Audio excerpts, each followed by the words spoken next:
দাদাকে হাঁটতে যাবি, হাঁটতে ডায়মন্ড হাঁটতে যাবি? দাদাকে বল, দাদাকে বল। যাচ্ছে না, যাচ্ছে না, ওদিকে যাবে না ডায়মন্ড।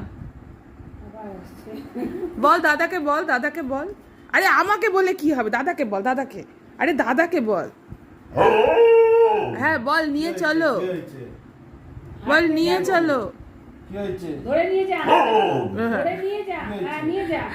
চলো হাতটা ধর, হাতটা ধরে নিয়ে যা, হাতটা ধরে, হাতটা ধরে নিয়ে যা না। বল তুই যে আমি যাবো হাঁটতে, বেরু যাবো বল। হ্যাঁ বেরু যাবো বল। দাদাকে বল, দাদা নিয়ে যাবে, বল দাদাকে। যাও, হ্যাঁ হ্যাঁ বুঝি আমাদের। হ্যাঁ দীপের হাত ধরে নিয়ে হ্যাঁ যা। হ্যাঁ নিয়ে যাও, নিয়ে যাও, হ্যাঁ হ্যাঁ ওই তো হাতটা ধরো, বলো চলো চলো চলো। ওঠো। হ্যাঁ হ্যাঁ হ্যাঁ বলো চলো, আমাকে ঘুরতে নিয়ে চলো। কি কি হচ্ছে?